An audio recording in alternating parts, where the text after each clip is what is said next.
$1 billion company కట్టాలంటే తెలివితేటలు కాదు, ఒక రకమైన పిచ్చి నమ్మకం ఉండాలి అని ఎవరైనా చెబితే ఎలా ఉంటుంది? ఈరోజు మనం జెఫ్ బెజోస్ ఆలోచన విధానంలోకి, ఆయన ఇన్నోవేషన్ ఫిలాసఫీలోకి లోతుగా వెళ్దాం.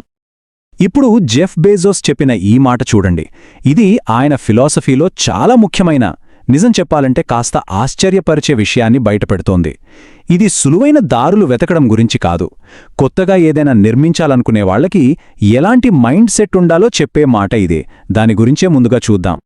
సో బెజోస్ చెప్పే మొదటి పెద్ద విషయం ఏంటంటే, సక్సెస్ఫుల్ అవ్వాలనుకునే వాళ్లకి ఒక బలమైన ఆశావహ దృక్పథం ఉండాలి.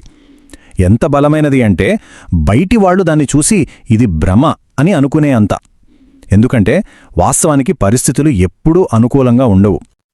అయితే ఈ ఆంట్రప్రెన్యూరియల్ డిల్యూషన్ అన్నది ఎక్కడ బాగా పనిచేస్తుందంటే, వేగంగా మారుతున్న ఈ కాలంలో.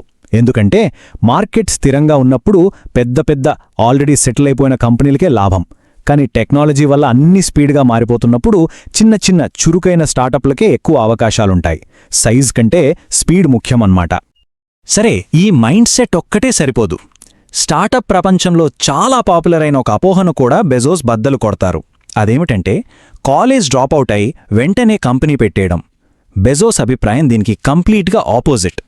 కాలేజీ మధ్యలోనే ఆపేసి అన్నీ సొంతంగా నేర్చుకోవడానికి ట్రై చేసే బదులు ముందుగా రియల్ వరల్డ్ ఎక్స్పీరియన్స్ సంపాదించమని బెజోస్ సలహా ఇస్తారు.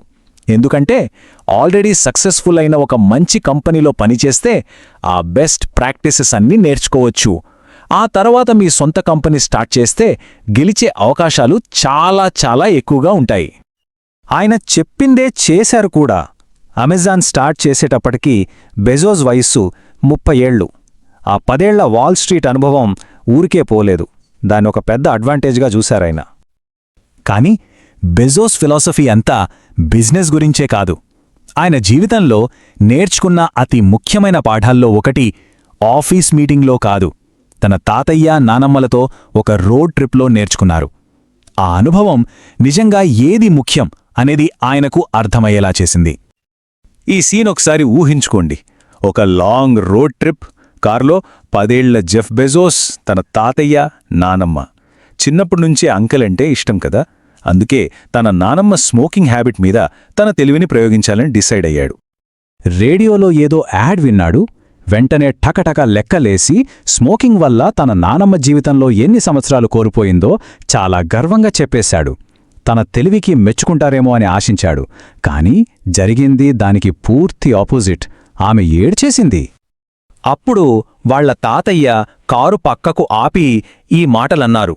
జెఫ్, ఒకరోజు నీకు అర్థమవుతుంది, తెలివిగా ఉండటం కంటే దయగా ఉండటమే కష్టం. ఆ ఒక్క క్షణంలో బెజోస్కి తెలివికి వివేకానికి ఉన్న తేడా ఏంటో అర్థమైంది. ఆ పాఠమే ఆయన జీవితాన్ని మార్చేసింది. సరే, దయ గురించి నేర్చుకున్న పాఠం ఒక బిజినెస్ స్ట్రాటజీగా ఎలా మారుతుంది అంటే షార్ట్ టర్మ్లో తెలివైన పనులు చేయటం మానేసి లాంగ్ టర్మ్లో వివేకవంతమైన నిర్ణయాలు తీసుకోవడం. ఆ వ్యక్తిగత పాఠమే అమెజాన్ యొక్క సింపుల్ కానీ చాలా పవర్ఫుల్ స్ట్రాటజీకి పునాది వేసింది. అదే లాంగ్ టర్మ్ థింకింగ్. అంటే ప్రపంచం ఇంత వేగంగా మారిపోతున్నప్పుడు, రోజుకో కొత్త ట్రెండ్ వస్తున్నప్పుడు ఒక బిజినెస్ దేనిమీద ఫోకస్ పెట్టాలి? ఈరోజు ఫ్యాషన్గా ఉన్నదాన్ని పట్టుకుని పరిగెత్తే బదులు 10, 20, 50 ఏళ్ల తర్వాత కూడా మారకుండా ఉండే విషయాలపై మీ స్ట్రాటజీని నిర్మించాలని బెజోస్ అంటారు. అంత స్థిరంగా ఉండే విషయాలేంటంటారా? కస్టమర్లు ఎప్పుడూ కోరుకునే బేసిక్ విషయాలు. ఒక్కసారి ఆలోచించండి. ఏ కస్టమర్ అయినా ధరలింకా పెంచండి అని అంటారా? లేదా నా డెలివరీ ఇంకా లేట్గా చేయండి అని అడుగుతారా? అడగరు గదా. ఇవే ఎప్పటికీ మారని నిజాలు. వీటిమీదే ఒక శాశ్వతమైన వ్యాపారాన్ని కట్టొచ్చు. ఇదే మనల్ని బెజోస్ చెప్పిన ఒక ఫేమస్ కోట్కి తీసుకొస్తుంది. మీ విజన్ విషయంలో మొండిగా ఉండండి, కానీ దాన్ని సాధించే పద్ధతుల విషయంలో ఫ్లెక్సిబుల్గా ఉండండి. ఇక్కడ విజన్ అంటే ఆ మారని కస్టమర్ అవసరాలు, వివరాలు అంటే ఆ విజన్ను చేరుకోవడానికి వాడే టెక్నాలజీ, పద్ధతులు, ఇవి ఎప్పటికప్పుడు మారుతూ ఉండాలి.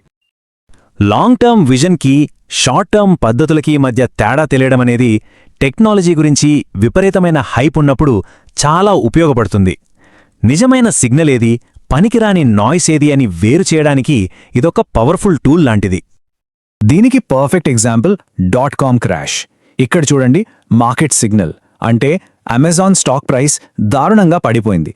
కానీ బెజోస్ ఆయన టీం వేరే వాటి మీద ఫోకస్ పెట్టారు. అవే బిజినెస్ ఫండమెంటల్స్. అంటే కస్టమర్ల సంఖ్య, సేల్స్ ఇవన్నీ నెల నెలా పెరుగుతూనే ఉన్నాయి. అంటే బయట హైప్ పోయినా అసలైన బిజినెస్ మాత్రం చాలా బలంగా ఉంది. ఇప్పుడు ఏఐ చుట్టూ ఉన్న హైప్లో కూడా ఆయన ఇలాంటిదే చూస్తున్నారు. దీని ఆయన ఇండస్ట్రియల్ బబుల్ అంటారు. అంటే షార్ట్ టర్మ్లో చాలా గందరగోళంగా ఉన్నా, చాలా డబ్బు పోయినా లాంగ్ రన్లో మాత్రం సమాజానికి మేలు చేసే ఒక కొత్త టెక్నాలజీ వేవ్ అన్నమాట. దీనికి క్లాసిక్ ఎగ్జాంపుల్ .com టైంలో ఫైబర్ ఆప్టిక్ కేబుల్స్ వేసిన కంపెనీలు. ఆ కేబుల్స్ వేసిన చాలా కంపెనీలు దివాళా తీశాయి. ఇన్వెస్టర్లు చాలా డబ్బు పోగొట్టుకున్నారు. కానీ వాళ్లు వేసిన ఆ ఇన్ఫ్రాస్ట్రక్చర్, ఆ ఫైబర్ నెట్వర్క్ మాత్రం అలాగే ఉండిపోయింది. అదే తర్వాత వచ్చిన ఇంటర్నెట్ కంపెనీలకు ఒక పునాదిలా మారింది. దానివల్ల అందరికీ చాలా పెద్ద వాల్యూ క్రియేట్ అయింది. కాబట్టి మనమిప్పుడు ఈ కొత్త కొత్త టెక్నాలజీల మధ్య ఉన్నప్పుడు మనం వేసుకోవాల్సిన ప్రశ్న ఒక్కటే. ఇప్పుడు ఏది ట్రెండింగ్లో ఉంది అని కాదు, రేపటి తరం కోసం మనం ఏ శాశ్వతమైన విలువను నిర్మిస్తున్నాం? మన కాలపు ఫైబర్ ఆప్టిక్ కేబుల్ ఏది కాబోతోంది?